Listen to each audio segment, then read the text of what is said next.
Skip Ross की ये कहानी है। एक फेमस लेखक हैं स्किप रॉस, उनकी कहानी है कि जब वो छोटे होते हैं उस टाइम संडे को चर्च जाते हैं, तो उस समय चर्च में एक प्रतियोगिता का अनाउंस किया जाता है कि संडे को 3 महीने बाद एक प्रतियोगिता होगी और उस प्रतियोगिता में जो बच्चा सबसे ज्यादा बाइबल के अध्यायों को पढ़ करके आएगा, उनके बारे में बता पाएगा, उसे इनाम दिया जाएगा। पर इनाम क्या दिया जाएगा इस चीज की कोई भी बात नहीं होती है। तो इसके प्रोस बताते हैं उन्हें कोई भी इंटरेस्ट नहीं आता इस प्रतियोगिता में कि क्या प्रतियोगिता है और क्यों पढ़नी बाइबल।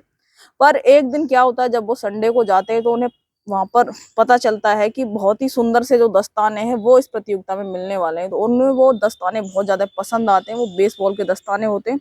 और वो कहते हैं कि वो दस्ताने इतने मतलब महंगे होते हैं और बहुत सुंदर होते हैं कि उन्हें घर से तो मिलने वाले हैं नहीं वो, और साथ ही साथ अगर वो उसको हासिल कर लेते हैं दस्तानों को, तो उनका जो गेम है वो बहुत ही बढ़िया हो जाएगा और बॉल उससे बच के नहीं जा पाएगी, क्योंकि वो दस्ताने बहुत ही बढ़िया क्वालिटी के होते हैं।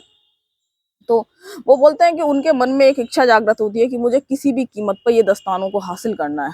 पर जब समय कम था, क्योंकि काफी टाइम निकल चुका था और बच्चे बाइबल जो है पढ़ रहे थे इतने दिनों से, तो उनको जो है हराना बहुत मुश्किल था। तो वो बोलते हैं पर उन्हें दस्तानों की जो पाने की इच्छा थी वो बहुत ज्यादा थी, और वो जुट जाते हैं बाइबल पढ़ने में।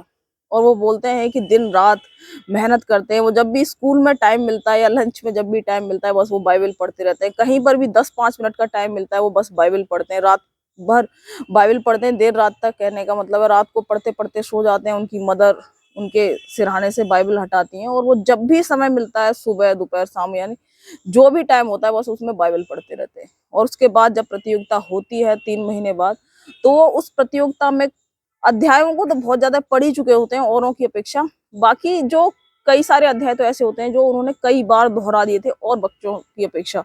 तो कहने का मतलब है कि जब टाइम कितना भी कम हो, अगर किसी चीज को पाने की हमारे अंदर अगर तीव्र इच्छा है, तो वो तीव्र इच्छा समय या किसी भी चीज में बहुत भारी पड़ती है और हम उस चीज को हासिल कर लेते हैं। तो वो इस चीज को बताते हैं बर्निंग डिजायर, यानी उन्होंने कम समय में भी उन दस्तानों को जीत लिया, क्योंकि उन दस्तानों को पाने की एक तीव्र इच्छा यानी बर्निंग डिजायर थी उनके अंदर। तो किसी भी चीज को पाने की बर्निंग डिजायर उस चीज को हासिल कराने में बहुत मदद करती है। बस तुम्हारा ध्यान उस लक्ष्य पर होना चाहिए और दिन रात उस कर्म को करने पर जिसके जरिए वो मिलने वाला है। तो बर्निंग डिजायर की छोटी सी कहानी आपको सुनाई।